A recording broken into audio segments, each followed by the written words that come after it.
اس house کے custodian ہونے کے ناطے میں اس ایوان کی توجہ آئین کے آرٹیکل 16 کی طرف مبذول کرانا چاہتا ہوں،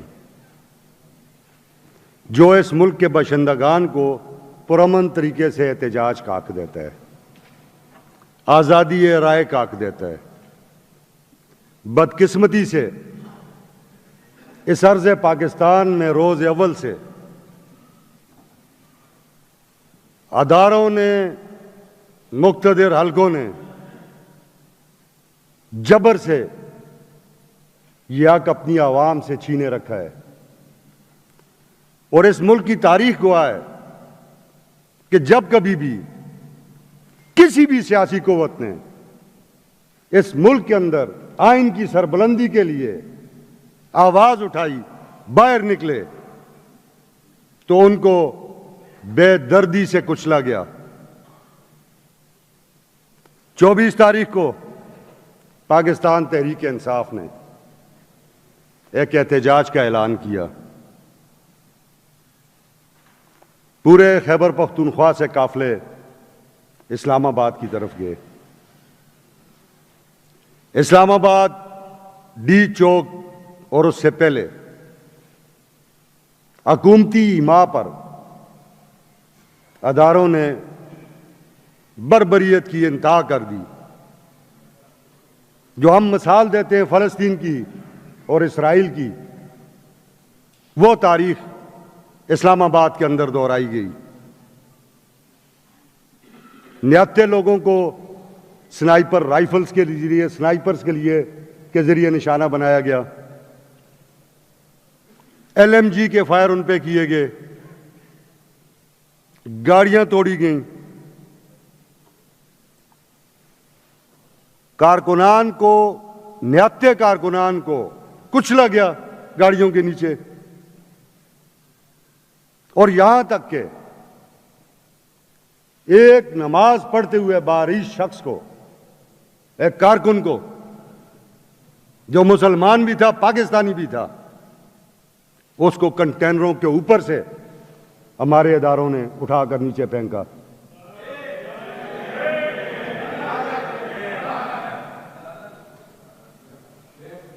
اس وقت بھی خیبر پختونخوا کے بہت سارے جوان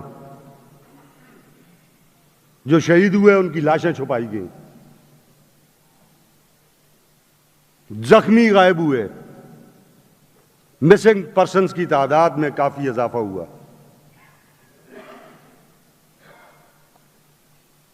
میں حیران ہوں کہ کتنی ڈیٹائی سے ہمارے ادارے جھوٹ بولتے ہیں۔ انٹرنیشنل میڈیا کی کوریج تھی، سوائے پاکستان کے ٹی وی چینلز کے، دنیا کے ہر ملک کے ٹی وی چینل نے اس کی کوریج کی۔ تمام میڈیا ہاؤسز نے، انٹرنیشنل میڈیا ہاؤسز نے اس احتجاجی قافلے کے کارکنان کو کلین چٹ دی کہ یہ نہتے تھے، ان کے پاس کوئی ویپن نہیں تھا۔ اور پھر وہ تمام فوٹیجز بھی پوری دنیا میں دیکھی گئیں جن میں گاڑیوں کے نیچے بچے کچلے گئے، جن میں فائرنگ ہوتی ہوئی دکھائی گئی، جس میں LMG کے فائرز کی آواز بالکل کلیئر ان فوٹیجز میں آ رہی ہے۔ آنسو گیس کا تو حساب ہی کوئی نہیں۔ یہ ایک لمحہ فکریہ ہے۔ ایسے تجربات کو ہم پہلے بھی بھگت چکے ہیں۔ مشرقی پاکستان جو اب بنگلہ دیش ہے، ایسے ہی تجربات کی نظر ہوا، جہاں اپنے ہی لوگوں پہ ظلم کیا گیا، ان کے کپڑے اتارے گئے، ان کی فلمیں بنائی گئیں، ان کے ساتھ ذلیل قسم کی حرکتیں کی گئیں۔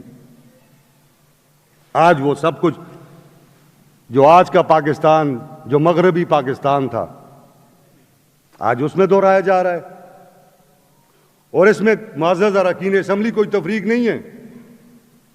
میں پہلے بھی اس چیئر سے یہ بات کر چکا ہوں کہ اس پاکستان میں کوئی ایسی سیاسی قوت نہیں رہ گئی جسے ٹیسٹ نہ کیا گیا ہو، جس کو ٹارچر نہ کیا گیا ہو، جس کے اوپر فسطائیت کا زور نہ چلایا گیا ہو، جس کے لیڈروں کو، جس کے سربراہان کو شہید نہ کیا گیا ہو، کسی کو باغوں میں، چوکوں میں، چوراہوں میں، تو کسی کو عدالت کے کٹہروں میں قتل کیا گیا اور شہید کیا گیا۔ میں بڑے بوجھل دل سے یہ کہتا ہوں کہ یہ کب تک چلے گا؟ آخر یہ قوتیں اس پاکستان اور اس پاکستانی قوم کو کہاں لے کے جانا چاہتی ہیں؟ کیا اس ملک میں آئین کی پاسداری کے لیے کھڑے ہونا ایک جرم ہے؟ اس صوبے کا وزیر اعلیٰ جاتا ہے، صوبے کے وزیر اعلیٰ کو گھیرا جاتا ہے، اس کو قتل کرنے کی کوشش کی جاتی ہے، وہ اپنی دلیری، اپنے کارکنان کی دلیری کی وجہ سے وہ وہاں سے نکل پاتا ہے اور بچتا ہے ان سے۔ اسٹریٹ فائرز کیے جاتے ہیں۔ میں بحیثیت مسلمان، یہ چند دن پہلے یہی باتیں ہوئیں یہودیوں کے بارے میں کہ وہ جو سلوک کر رہے ہیں وہاں ہماری مسلمان بہنوں کے ساتھ، بچیوں کے ساتھ، ہمارے چھوٹے چھوٹے نو مولود بچوں کے ساتھ، نمازیوں کے اوپر مسجد اقصیٰ میں ہم وہاں تشدد ہوتے ہوئے دیکھتے تھے اور ہمارا دل خون کے آنسو ہوتا تھا۔ کیا اس پاکستان کے اندر یہ سہیل آفریدی، یہ آپ ذرا تصویر کو اوپر کریں، یہ اسی شہید کی تصویر ہے جو نماز پڑھ رہا تھا اور اسے وہاں سے اٹھا کے پھینکا گیا، جو تمام انٹرنیشنل میڈیاز پہ دیکھی گئی؟ کیا میسج ہے یہ؟ کیا آج وہ وقت ہے کہ اس قوم کو جبر کے ساتھ دبایا جا سکے؟ قطعاً نہیں۔ ظلم پھر ظلم ہے، بڑھتا ہے تو پھر مٹ جاتا ہے۔ میں یہ اس لیے یہ غیر معمولی اجلاس بلایا تھا کہ معزز اراکین اسمبلی جو اس مارچ میں شریک تھے، وہ بھی اپنا جو تجربہ ہے وہ آپ کے سامنے رکھ سکیں، اس صوبے کی عوام کے سامنے رکھ سکیں، اور جو آپ لوگ جو مختلف سیاسی قوتوں کے نمائندگان ہیں اور اس خیبر پختونخوا کی پبلک کے نمائندگان ہیں، آپ بھی اپنے خیالات اس فلور کے اوپر رکھ سکیں۔ اس ملک کے اندر آئین موجود ہے، متفقہ آئین، ادارے اسے ماننے کے لیے تیار نہیں۔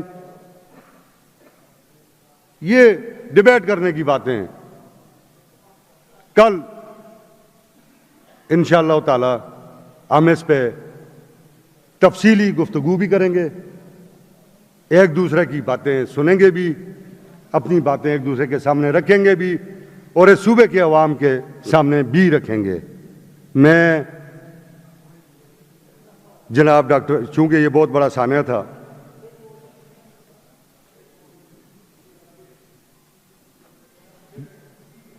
ڈیڈ باڈیز بھی بہت ساری مسنگ ہے، یہ سب کچھ ڈیبیٹ ہوگا کل، اس پہ ساری باتیں ڈیبیٹ ہوں گی، اور ہمیں تحمل اور سکون کے ساتھ یہ واقعات قوموں کی تاریخ میں آتے رہتے ہیں، یہ کوئی انوکھے واقعات نہیں ہیں، آتے ہیں۔ جب آپ جبر کے سامنے کھڑے ہو جاتے ہیں تو پھر باتیں بدلنا شروع ہوتی ہیں۔ اس واقعے میں چیئرمین، بانی چیئرمین پی ٹی آئی جناب عمران احمد خان نیازی کی زوجہ محترمہ بشرا بی بی صاحبہ بھی موجود تھیں۔ ہر خاتون کا یہ حق ہے جس کا خاوند 1.5-2 سال سے ایک قید میں ہو، جبر کی قید میں ہو، بے گناہ ہو، اس ملک کے لوگوں کو آزادی کی آواز اٹھانے کی جس کو جو سزا بھگت رہا ہو، اس کو پورا حق ہے کہ وہ اپنے لوگوں کے ساتھ اپنے خاوند کی رہائی کے لیے باہر نکلے اور آواز بلند کرے۔ اس کو بھی مرڈر کرنے کی کوشش کی گئی۔ یہ تو اللہ رب العزت ہے جس نے ان کو بھی بچایا اور بے شمار لوگوں کو محفوظ رکھا. بے شمار گاڑیاں توڑی گئیں، فوٹیجز پوری دنیا میں پھیلی ہوئی ہیں. نامور صحافی حامد میر اور متی اللہ جان، جو کل ذرا بولے آج متی اللہ جان کو اندر کر دیا گیا. جی طور صاحب کو پکڑا گیا. میں یہ جناب وزیر قانون صاحب، یہ ایک بڑا دل خراش واقعہ تھا.